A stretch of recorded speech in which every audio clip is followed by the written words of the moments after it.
Hello, good evening everybody. വീണ്ടും hello world ചാനലിലേക്ക് ഈ രാത്രിയിലും നിങ്ങളെ ഞാൻ സ്വാഗതം ചെയ്യുക. അല്പനിമിഷം നമ്മൾ ഒരുമിച്ചിരിക്കുമ്പോൾ ഒരു കാര്യം വീണ്ടും ഞാൻ നിങ്ങളെ ഓർമ്മിപ്പിക്കുക. ഇന്നത്തെ ദിവസം എല്ലാവരും സന്തോഷത്തിലായിരുന്നല്ലോ. മനഃപൂർവ്വമായി ആകുന്നവരും ഉണ്ടായിരിക്കാം. എന്നാൽ നമ്മുടെ മനസ്സ് സന്തോഷിച്ചാൽ നമ്മുടെ ഹൃദയം സന്തോഷിക്കും. അങ്ങനെ നമ്മൾ പൂർണ്ണ ആരോഗ്യമുള്ളവരായിട്ട് മാറും.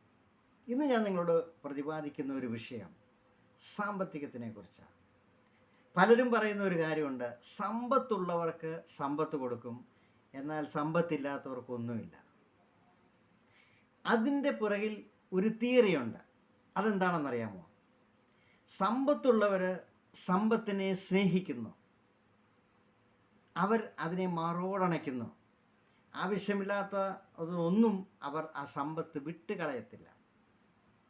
എന്നാൽ സമ്പത്തില്ലാത്തവരോ ഉള്ള സമ്പത്ത് എങ്ങനെയെങ്കിലുമൊക്കെ ധൂർത്തടിച്ച് ചിലവാക്കി കളയും. അപ്പോൾ അവരുടെ കയ്യിൽ സമ്പത്തുണ്ടാകില്ല. അപ്പോൾ സാമ്പത്തികമായി ഉയർന്നു നിൽക്കുന്ന പലരുടെയും ജീവിതം നമ്മൾ പഠിച്ചാൽ അവർ അനാവശ്യമായിട്ട് ഒരു രൂപ പോലും ചെലവഴിക്കത്തില്ല. അനാവശ്യമായിട്ട് ആവശ്യങ്ങൾക്ക് ചിലവഴിക്കും, എന്നാൽ അനാവശ്യമായിട്ട് അവർ ചിലവഴിക്കത്തില്ല. അന്ന് പറഞ്ഞാൽ അതിനർത്ഥം, നമ്മൾ ഒരു കൊച്ചുകുട്ടിയെ നമ്മളൊന്ന് സ്നേഹിച്ച് നോക്കിയാട്ടെ. അവനെവിടെ പോയിരുന്നാലും ആരുടെ ഇടയിൽ നിന്നാലും നമ്മളെ കാണുമ്പോൾ അവൻ ഓടിയെടുത്തേക്ക് വരും. അതുതന്നെയാണ് മൃഗങ്ങളുടെ അവസ്ഥ. അതെന്തുകൊണ്ടാണെന്ന് പറഞ്ഞാൽ, നമ്മൾ അവരെ സ്നേഹിക്കുന്നത് കൊണ്ട്, നമ്മുടെ സ്നേഹത്തിനെ അവർ മനസ്സിലാക്കുമ്പോൾ അവർ നമ്മുടെ ഉള്ളിലേക്ക്, നമ്മുടെ അടുക്കിലേക്ക് വരും. അതുപോലെ തന്നെ സമ്പത്തിനെ നമ്മൾ സ്നേഹിക്കണം. സമ്പത്തിനെ നമ്മൾ സ്നേഹിക്കുമ്പോൾ സമ്പത്ത് നമ്മുടെ അടുക്കിലേക്ക് വരും. അതാണ് അതിൻ്റെ തിയറി. അതല്ലാതെ വേറെ ഒന്നുമില്ല. നമ്മൾ സാധാരണ പറയുമോ, ഉള്ളവനൊക്കെ ഒരുപാട് കാശുണ്ട്, ഇല്ലാത്തവനോ എൻ്റെ കയ്യിലൊന്നും ഒന്നുമില്ല. ഇത് പറയുമ്പോൾ ഇതാണ് ഇതിൻ്റെ യഥാർത്ഥ തത്വം. അതുകൊണ്ടാണ് ഭഗവത്ഗീതയിൽ ഒരു കാര്യം പറയുന്നുണ്ട്, അത് സത്യമാണ്. ഇന്നലെ ഈ കാണുന്ന വസ്തുക്കളും സമ്പത്തുകളും ഒക്കെ മറ്റാരുടേതായിരുന്നു. ഇന്ന് നിൻ്റെ അടുക്കലുണ്ട് ഈ സമ്പത്ത്, നാളെ വേറെ ആരുടേതൊക്കെ ആയിരിക്കും. എന്ന് പറഞ്ഞാൽ ഈ സമ്പത്തിന് പൈസയ്ക്ക് ജീവനുണ്ടെന്നർത്ഥം. That is rolling. ഇന്ന് എൻ്റെ കയ്യിലാണെങ്കിൽ നാളെ മറ്റൊരാളുടെ കയ്യിലാണ്. അതൊരിക്കലും കോൺസ്റ്റൻ്റായിട്ട് സ്ഥിരമായിട്ട് ഫിക്സഡ് ഡെപ്പോസിറ്റ് പോലെ എങ്ങും ഇരിക്കത്തില്ല. സമ്പത്ത് വിനിയോഗിക്കാനുള്ളതാണ്, പക്ഷെ അത് അറിഞ്ഞ് വിനിയോഗിക്കണം, അറിഞ്ഞ് ചിലവാക്കണം. അപ്പം നമ്മുടെ കയ്യിലുള്ള സമ്പത്ത് അനാവശ്യമായിട്ട് മറ്റുള്ളവരുടെ കൈകളിലേക്ക് പോകാതെ സൂക്ഷിക്കേണ്ടതും ശ്രദ്ധിക്കേണ്ടതും നമ്മളുടെ കടമയാണ്. അങ്ങനെ ചെയ്യുമ്പോൾ നമ്മൾ സാമ്പത്തികമായ ഉയർച്ചയിലേക്ക് വരും. അല്ലാതെ ഇതിന് വേറൊരു തിയറിയില്ല. അനധികൃതമായിട്ട് വരുന്ന സമ്പത്ത് ചിലപ്പോൾ നമ്മുടെ കൈ വരും, പക്ഷെ അത് ലൂസായി പോകും. എന്നാൽ സ്റ്റെപ്പ് ബൈ സ്റ്റെപ്പായിട്ട് അനധികൃതമല്ലാതെ വരുന്ന സമ്പത്ത് നമ്മളത് സൂക്ഷിക്കുമ്പോൾ, അതിനെ സ്നേഹിക്കുമ്പോൾ, അതിനെ മാറോടണയ്ക്കുമ്പോൾ അത് നമ്മളെ അടുക്കലേക്ക് വരും. അത് നമ്മളെ വിട്ടു പോകത്തില്ല. അതാണ് സാമ്പത്തികത്തിൻ്റെ ഒരു പ്രത്യേകത. എൻ്റെ ഒരു സുഹൃത്തുണ്ടായിരുന്നു. അദ്ദേഹം പറഞ്ഞൊരു കാര്യമുണ്ട്, എന്നോട് സംസാരിച്ചൊരു കാര്യം, എനിക്ക് കുറച്ച് പൈസകളൊക്കെ വരാൻ തുടങ്ങി. ജോലി ചെയ്യുന്നത് കൂടാതെ മറ്റ് ജോലികളിലൂടെയൊക്കെ വരാൻ തുടങ്ങി. അപ്പം അങ്ങനെ എൻ്റെ പൈസ വന്നപ്പോൾ എൻ്റെ സുഹൃത്തുക്കളൊക്കെ പറഞ്ഞിട്ട്, ആ പൈസ നിനക്ക് കുറേ സാമ്പത്തികമൊക്കെ വരുന്നുണ്ടല്ലോ, അത് അല്പം ഞങ്ങൾക്കൂടെയൊക്കെ ഒന്ന് തന്ന് സഹായിക്കണമെന്ന് പറഞ്ഞതിനർത്ഥം ചിലവ് ചെയ്യണം. അങ്ങനെ ഓരോ രീതികളിലേക്ക് പറഞ്ഞപ്പോൾ അദ്ദേഹം മറ്റൊന്നും ആലോചിച്ചില്ല. സാമ്പത്തികമൊക്കെ ഞാൻ ചെയ്യുന്ന ജോലി കൂടാതെ മറ്റ് വഴികളിലൂടെ വരുന്നുണ്ട്, മറ്റ് ജോലികളിലൂടെയൊക്കെ വരുന്നുണ്ട്, അത് അവർക്ക് ചെയ്തേക്കാം. പക്ഷേ അതിൻ്റെ പുറകിൽ ഉള്ള ഒരു സംഭവിച്ചത് എന്താണെന്നറിയാമോ? മറ്റുള്ളവർക്ക് വേണ്ടി അദ്ദേഹം ആ സമ്പത്ത് ചെലവഴിച്ചപ്പോൾ മറ്റ് രീതികളിൽ തൻ്റെ ചെയ്യുന്ന ജോലി കൂടാതെയുള്ള ജോലികൾ കൂടെ സൈഡ് ഇൻകം എന്ന് പറയും, വന്നിരുന്ന ആ സമ്പത്ത് അവിടെ നിലച്ചു. അതൊരു ഫാക്റ്റാണ്, അത് റിയലാണ്. സോ നമ്മളിന്ന് ഒരു കാര്യം ചിന്തിക്കണം, സാമ്പത്തികമായിട്ട് നമ്മുടെ കൈകളിലേക്ക് സമ്പത്ത് വരാതിരിക്കുന്നതിൻ്റെ പ്രധാനപ്പെട്ട കാരണം നമ്മൾ തന്നെയാണ്. നമ്മൾക്ക് കിട്ടുന്ന ഓരോ പൈസയും സൂക്ഷിക്കേണ്ടതും അതിനെ സ്നേഹിക്കേണ്ടതിനും അതിനെ മാറോടണയ്ക്കേണ്ടതും നമ്മൾ തന്നെയാണ്. എന്ന് പറഞ്ഞാൽ അത് മറ്റുള്ളവർക്ക് കൊടുക്കരുതെന്നോ മറ്റുള്ള കാര്യങ്ങൾക്ക് ഉപയോഗിക്കരുതെന്നോ ആവശ്യമുള്ള വസ്തുക്കൾ മേടിച്ച് കഴിക്കരുതെന്നോ അല്ലെങ്കിൽ ആവശ്യമുള്ളതിന് നമ്മൾ ചിലവാക്കരുതെന്നോ ഒന്നുമല്ല പറഞ്ഞതിനർത്ഥം. അനാവശ്യമായ ചിലവ്, വഴിവിട്ട ചിലവ്. ആ വഴിവിട്ട ചിലവ് എന്തുകൊണ്ടാണ് അങ്ങനെ വരുന്നതെന്ന് പറഞ്ഞാൽ നമ്മളതിനെ സ്നേഹിക്കാത്തത് കൊണ്ടാണ്. നമ്മൾക്കുള്ള സമ്പത്തിനെക്കാട്ടിലും കൂടുതൽ നമ്മുടെ കൈകളിലേക്ക് വരുമ്പോൾ അത് മറ്റു മാർഗങ്ങളിലേക്ക് പോകുവാൻ വേണ്ടി നമ്മൾ അതിനെ അനുവദിക്കുമ്പോൾ ആ സമ്പത്ത് ചോർന്നു പോകും. സമ്പത്ത് എന്ന് പറഞ്ഞാൽ ദൈവികപരമായ ഒരു കൃപാവരമാണ്. ആ കൃപാവരത്തിനെ നമ്മൾ ചോർത്തി കളയരുത്. നമ്മൾ അറിഞ്ഞുകൊണ്ടത് ചോർത്തരുത്. അങ്ങനെ അറിഞ്ഞുകൊണ്ട് നമ്മളത് ചോർത്തുമ്പോൾ നമ്മുടെ കയ്യിൽ നിന്ന് സമ്പത്ത് ലൂസായി പോകും. അതുകൊണ്ടാണ് പറഞ്ഞത്, ഇന്ന് നിൻ്റെ കയ്യിലുള്ള സമ്പത്ത് നാളെ വേറൊരാളുടെ കയ്യിലാണ്. അതിന് ജീവനുണ്ട്. That is rolling. Finance is rolling. അത് ചലിച്ചുകൊണ്ടേയിരിക്കും. അതിൻ്റെ പ്രക്രിയ അങ്ങനെ തന്നെയാണ്. എൻ്റെ കയ്യിൽ ഇന്ന് കുമിഞ്ഞു കൂടത്തൊന്നുമില്ല. നമ്മൾ കണ്ടുകൊണ്ടിരിക്കുന്ന വസ്തുതകൾ തന്നെയാണ്.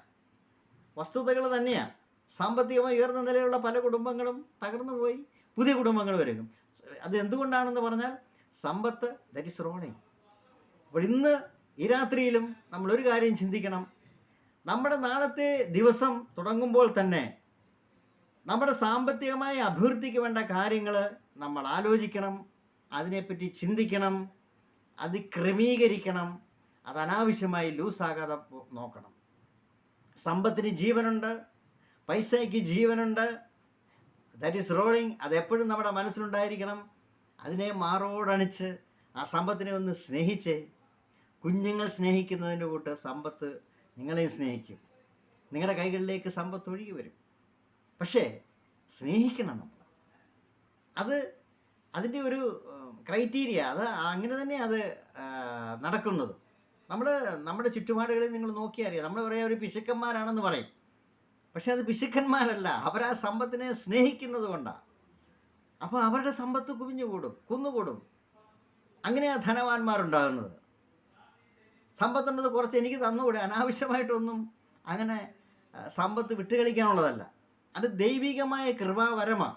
ദൈവം നിങ്ങൾക്ക് അനുവദിച്ചു തരുന്ന ആ സമ്പത്ത്, അതിനെ അനാവശ്യമായി നമ്മൾ ചെലവഴിക്കുമ്പോൾ, അനാവശ്യ മാർഗങ്ങളിലേക്ക് വിട്ടുകൊടുക്കുമ്പോൾ ഈ സമ്പത്തിൻ്റെ ഒഴുക്ക് അവിടെ നിൽക്കും. അത് നിന്നേ പറ്റൂ. അത് പ്രകൃതി നിയമമാണ്. അത് നിൽക്കുക. അതിന് മറ്റാരും എന്താ പറയുന്നത്, ഒരു പിന്നെ ആരെയും പഴിയാറേണ്ട കാര്യമില്ലത്. അതങ്ങനെ സംഭവിച്ചേ പറ്റൂ. അപ്പോൾ അതുകൊണ്ട് എന്നെ കേൾക്കുന്ന പ്രിയരെ, ഇന്ന് രാത്രിയും ഞാൻ നിങ്ങളോടൊരു കാര്യം പറയാം. സമ്പത്ത് അനാവശ്യമായി ചെലവഴിക്കരുത്. നിങ്ങളുടെ കയ്യിൽ ദൈവം തന്നിരിക്കുന്ന സമ്പത്ത് അത് സൂക്ഷിക്കാനുള്ളതാണ്. ദാനം ചെയ്യണം നമ്മൾ, മറ്റുള്ളവരെ സഹായിക്കണം നമ്മൾ. പക്ഷെ അതിന് അനാവശ്യമായിട്ട് അത് ചെലവഴിക്കരുത്. ഉപകാരപ്രദമായിട്ട് ചെലവഴിക്കണം. അതുകൊണ്ടാണ് ബൈബിളിലൊക്കെ പറയുന്ന ഒരു കാര്യമുണ്ട്, ദാനം ചെയ്യുമ്പോൾ അത് മറ്റുള്ളവൻ അറിയരുത് എന്ന് പറഞ്ഞാൽ അതിനർത്ഥം എന്താണെന്ന് അറിയാമോ? അത് നമ്മൾ കൊടുക്കുമ്പോൾ അതിന് ഒരു പ്രതിഫലം നമ്മൾക്ക് കിട്ടും. അപ്പോൾ ഇന്ന് രാത്രിയിലും ഞാനൊരു കാര്യം വളരെ വ്യക്തമായിട്ട് പറയാം. നാളത്തെ പ്രഭാതം നിങ്ങൾക്ക് വേണ്ടി കാത്തിരിക്കുക. സന്തോഷത്തോടെ ആ പ്രഭാതത്തിലേക്ക് നിങ്ങൾ കാലുകുത്താൻ ആഗ്രഹിക്കുമ്പോൾ സമ്പത്തിനെക്കുറിച്ച് നിങ്ങൾ ചിന്തിക്കണം. നാളെ കിട്ടുന്ന സാമ്പത്തികം അതെങ്ങനെ വിനിയോഗിക്കണമെന്ന് ഒരു ചിന്ത നിങ്ങൾക്കുണ്ടായിരിക്കണം. ഇന്ന് രാത്രി കിടക്കുന്നതിന് മുമ്പ്, ഉറങ്ങുന്നതിന് മുമ്പ് നിങ്ങളൊന്ന് ചിന്തിച്ച്, ഒരല്പസമയം ഒന്ന് ചിന്തിച്ച് ആ മനസ്സിലെ വിഷമങ്ങളൊക്കെ ഒന്ന് മാറ്റട്ടെ. സാമ്പത്തികമായി നിങ്ങൾ ഉയർച്ച പ്രാപിക്കുമെന്നേ, അതല്ലാതെ എവിടെ പോകാനാ? നമ്മൾ ഈ ഭൂമിയിലേക്ക് വന്നത് ദാരിദ്ര്യം അനുഭവിക്കാനല്ല, കഷ്ടപ്പാട് അനുഭവിക്കാനല്ല, സാമ്പത്തികമായി ഉയർച്ച വരുവാൻ തന്നെയാണ്. പക്ഷേ അതിന് ചില ലോസ് ഉണ്ട്. അതല്ല ഈ LIC ഏജൻറ്റന്മാരൊക്കെ പറയത്തില്ലേ, ഈ പോളിസി കിട്ടുന്നതിന് ഒരു ട്രാക്കുണ്ട്. ആ ട്രാക്കിൽ വീണെങ്കിലേ പോളിസി കിട്ടത്തുള്ളൂ. അതുകൊണ്ട് സമ്പത്തിനും ഒരു ട്രാക്കുണ്ട്. അതുകൊണ്ട് ആ ട്രാക്കിലൂടെ തന്നെ നിങ്ങൾ പോവുക. നിങ്ങൾ സാമ്പത്തികമായി അനുഗ്രഹിക്കപ്പെടും. ഇന്ന് നിങ്ങൾ അനുഭവിച്ച സാമ്പത്തിക ബുദ്ധിമുട്ടുകളൊക്കെ ഉണ്ടല്ലോ, അതൊക്കെ നാളെ മാറും. ഇത് കേൾക്കുമ്പോൾ നിങ്ങളുടെ മനസ്സ്, നിങ്ങളുടെ ഹൃദയം വിശാലമായിട്ടൊന്ന് തുറന്നാട്ടെ. സമ്പത്തിനെക്കുറിച്ചുള്ള കാഴ്ചപ്പാടുകൾ, പൈസയെക്കുറിച്ചുള്ള കാഴ്ചപ്പാടുകളൊക്കെ ഒന്ന് മാറ്റിയാട്ടെ. നിങ്ങൾ ഇന്ന് രാത്രി സുഖമായി ഉറങ്ങിക്കാട്ടെ. നാളത്തെ പ്രഭാതം നിങ്ങൾക്ക് വേണ്ടി കാത്തിരിക്കുക. അനുഗ്രഹിക്കപ്പെട്ട ഒരു ദിവസം നിങ്ങൾക്ക് വേണ്ടി കാത്തിരിക്കുക. സോ ഇന്ന് വീണ്ടും ഞാൻ നിർത്തുകയാണ്. Have A good night, have A sweet dreams. നാളെ പ്രഭാതത്തിൽ നമുക്ക് വീണ്ടും കാണാം. അതുവരെ ഗുഡ് നൈറ്റ്, ഗുഡ് ബൈ.